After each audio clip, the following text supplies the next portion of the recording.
Welcome back to Only Talk Sports. We talk sports every single day, or at least we try to. I'm Ernst Jeffrey. Subscribe to the channel if you like sports content. Hit that notification bell so you never miss our video. We've got the Lockheed Martin Armed Forces Bowl between the 11-1 James Madison Dukes and the 8-4 Air Force Falcons. Air Force started out the year playing fantastic football, but they trailed off toward the end of the year. James Madison played well all throughout the season, except in their loss to the Appalachian State Mountaineers. But Curt Cignetti, the head coach for James Madison, he is gone. He is now the head coach of Indiana, and he's not going to be coaching in this bowl game. And Air Force, their head coach, Troy Calhoun, he was rumored for a couple jobs, but he's staying with the Falcons right now, so that's going to help out Air Force big time. Even though they did struggle toward the end of the year, neither team has a lot of opt-outs, which is very good. Jordan McCloud, he looks like he's going to be playing for James Madison. Even though he is in the transfer portal, there's been no indication that he won't play in this game, so that would help out James Madison. Even without Curt Cignetti, if they could have their starting quarterback, Zac Larrier, he's a really good quarterback for Air Force. You see that for an armed forces team like the Falcons having 744 passing yards, that's solid because Navy and Army, they do not put up those type of passing stats. Air Force is a great triple option team that can dabble a little bit in the passing game, but me and WillND, we break down whether we believe that James Madison can cap off their great season, get their 12th win of the year, and be able to win a bowl game, something that a lot of people did not think could happen at the beginning of the season when James Madison was ruled ineligible for a bowl game because of their transition over to the FBS, but because there were extra bowl slots, the NCAA granted James Madison a spot, so it will be huge for James Madison to get their first bowl win, now being a part of the FBS. Or do we think that Air Force will be able to get their season back on track? They started 8-0, lost their last 4 games. Can they get their 9th win of the year and knock off the James Madison Dukes, who are without their head football coach? We have James Madison and Air Force. This will be a fun one. Although Air Force Yeah. kind of fell apart, though. That's the thing. Air Force fell apart. But see, this is what's tough, though, because you've got, for James Madison, the coach, Curt Cignetti, leaving for Indiana, and a lot of the guys are in the portal. And I thought Curt Cignetti was going to coach in this game, but it's come out in the last week that he's not going to coach in this game, and that his full-time focus is on Indiana. So that hurts James Madison. But to your point, Will, Air Force faded hard at the end of the season. What happened to the team that was ranked? They completely collapsed.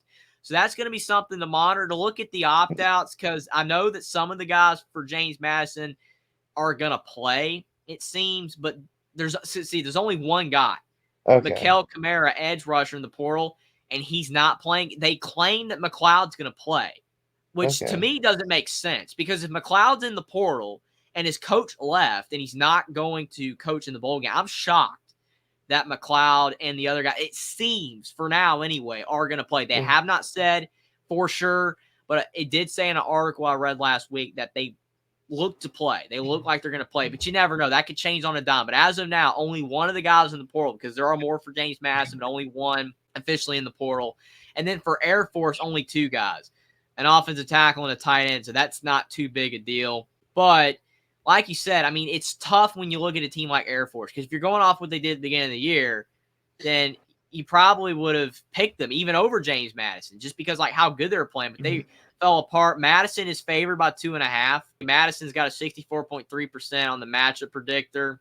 And the contrasting style of plays too, because it's always tough with these type of games, because when you talk about a team like Air Force that runs the football, a lot of times teams don't know how to prepare for that. Even though you have a whole month to prepare for it in a bowl game, we've seen a lot of teams struggle against it. So how will James Madison respond to that? Looking at James Madison's schedule, they beat Bucknell. They barely beat Virginia. Barely won that game. Then they beat Troy. That's a good win because Troy ended up being really good. Then they beat Utah State. South Alabama, they won by 8. Beat Georgia Southern. Beat Marshall. Beat Old Dominion. Beat Georgia State. Beat UConn. Lost to App State and beat Coastal Carolina. The only thing that's a little suspicious, though, they had a lot of close calls. Barely beat Old Dominion. Barely beat South Alabama. These teams were not very good this year.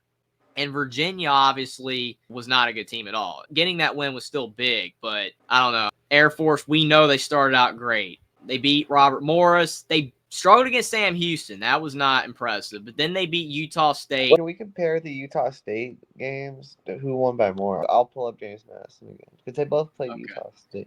Air Force won by more, but James Madison played at Utah State. So it kind of cancels each other out a little bit. And plus, it's hard because Air Force beat Utah State by more when they were playing better. They blew out San Jose State, blew out San Diego State. They beat Wyoming. They beat Navy, beat Colorado State. They lost to Army. That's when things started to fall apart. Yeah. Lost to Army, lost to Hawaii, lost to UNLV, and then lost to Boise State. They did play a little better in the last 2 games. But they lost their last 4.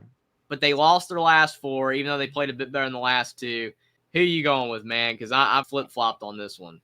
I'll go with the Dukes to win 28-24, James Madison. The problem for me is that my pick hinges on if Jordan McCloud plays for James Madison, then I'm going with the Dukes. If he doesn't play, if he ends up saying, like, 5 days later, okay, I'm in the portal already, but I'm not going to play. I've decided that I'm focusing on my next school. If he does that, I'm going Air Force. But as long as he plays, and there's been no indication that he's not to this point, then I'm going to go with James Madison to win 24-17. I think Air Force, if they hadn't have faded late, if they had to continue to play well, and they were at least 10-2, I would have probably gone with them with no Curt Cignetti. But I do believe as long as McCloud plays, even without their coach, they should win because Air Force fell apart late in the season. But that should be a game to monitor because both teams have not been right. You know, Air Force losing the last 4. James Madison had to slip up to App State. And they kind of, even though they blew out Coastal Carolina, a couple of their games later on in the year, they didn't look as good. And then losing their coach, it's just going to be interesting. A lot of storylines there, but I will go with James Madison as long as McCloud plays. Subscribe to the channel if you like sports content. Like this video down below. Comment down below whether you think that James Madison will win their first ever FBS bowl game and beat Air Force, or whether you believe that Air Force will get their 9th win of the year and knock off James Madison, and what you think about me and WillND's pick for the Armed Forces Bowl. Follow me on Twitter as well. Link is in the description, and I'll see you next time.